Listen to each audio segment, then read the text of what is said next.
What is up, people? Welcome back to yet again Tokyo. We know it loves a penalty, and boy are we going to see it right now. So, starting in 10th this time, we started in 9th last time, and we are in the Alfa. Very different handling car to the Lamborghini.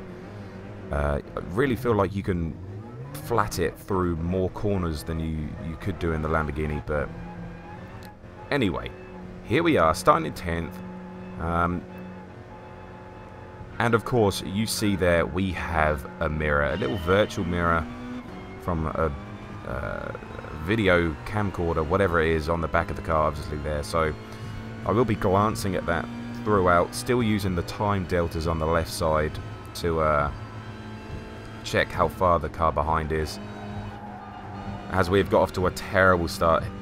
Hitting the wall there, no good, but this could be really taken flat here, as they're just creeping away there. And we see the Ukrainian there again from previous races. This is the next race after the race that we did in the Lamborghini, and there will be a third video that is in a different car as well, as we go up the inside of that player there as he gets a terrible run out of that fast right hand corner.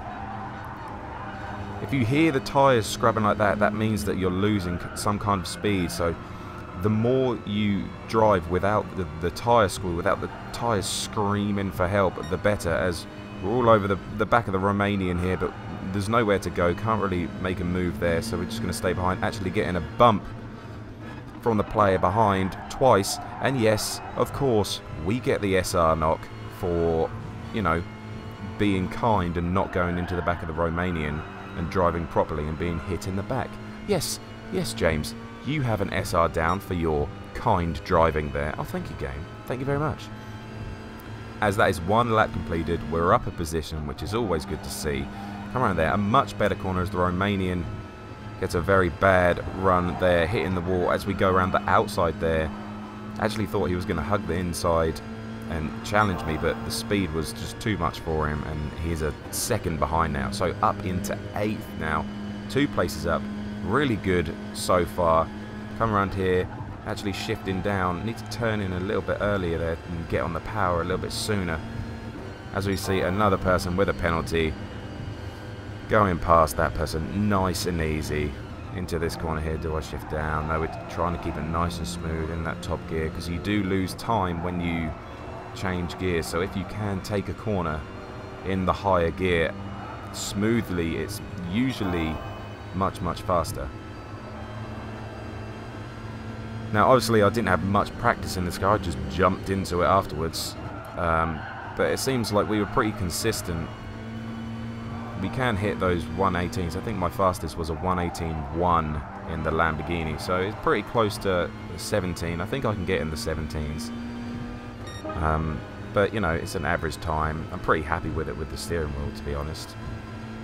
As we come across, now in 7th, so gained another position that lap. Seems like we're gaining a position a lap, or near enough. What's the gap behind? 8/10ths behind, just under a second in front of us there, set in blue sectors. So we're in a nice run of form here as we come up to the fast right hand corner. We'll change in gear, probably can do that in 6th, to be honest. Just need to get the cornering right. Really did actually like how the Alfa handled. I'm pretty sure I have it on +2 on the brake bias as well. You know, each car handles differently, so you've got to, I mean, usually I just drop a message in Discord and say brake bias for whatever car it is, and someone's got an answer for me. So it's 6 months later and I'm still questioning how the brake bias works. But anyway, coming into this corner, touching the inside there, need to stay away from the walls really in Tokyo, as sometimes you just look at them the wrong way and you get slapped a 5-second penalty. So you can see the Romanian now within a 10th. I can see him in the rearview mirror. He's gone to the left-hand side. Probably going to show his nose there. Yes, he is. I'm going to keep it, but he's cut across me. leaving me no space whatsoever. No one gets a penalty. No one gets an SR down. Surely he must have got an SR down for that. He's cut right across the front of my car. Poor driving from him, but we have the run on him up here. Not going to send it up the inside because I'm not an idiot. I've touched the wall, nearly lost the car. And look at the damage it has done as we have the Ukrainian. Oh, there was a Ukrainian. He must have got a penalty as we now have an Irishman behind us. So we were up in 7th there, and a couple of, well, one bad corner sees us over a second and a half away from the Romanian now, which, you know, should have been penalised for his dodgy driving there. Anyway, coming up to the last left-hand corner of the track here, shifting down to 4th, trying to turn the car in. You kind of got to slide this car a little bit to get the most out of it.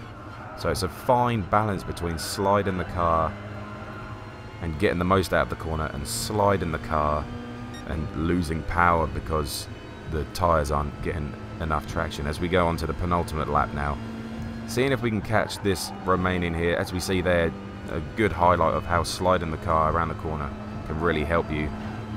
A real big bump on the inside of that right-hander there. If you don't notice there, it could catch you unawares, and maybe you would sort of try and catch the car and change the slide, but you don't need to. It's just a bump. So there we go, in the corner there, but we've hit the wall on the inside, slowing us down again. But we've got a big gap to the Irishman behind, so that should be alright. In fact, the Irishman has obviously got a penalty as he's dropped out of the top 10 as we go about our business. And we've gone too fast into the corner, and bang! A 5-second penalty for our troubles as the time sort of comes down now to the car behind. 1.3 seconds, 1.2 seconds, but we've got a 5-second penalty. Bearing in mind, on this track, when you hit a player, when you smash a player into the wall, you only get a 2-second penalty. If I hit a car into a wall, I will get a 2-second penalty. But if I drive into a wall on my own, I will get a 5-second penalty. Where is the... How do they work it out? How do they work it out? Anyway, back on with the race. We're on the last lap. A 2-second gap to the cars behind. I think they're fighting, but obviously a 5-second penalty has just absolutely destroyed our race, as we're going to have to serve it here now. I'm actually thinking back, I actually thought that was the last lap, but we're obviously on this lap now. So serving the 5-second penalty. How many positions are we going to lose now? I've moved over to the right-hand side to stay away from the racing line, as actually 7th place had a penalty as well, so we would have overtaken them there had we not have got the 5-second penalty. Sitting in 10th once again. Can we just see it out? We've got the Irish driver behind us now putting pressure on us. We've just got to see it out.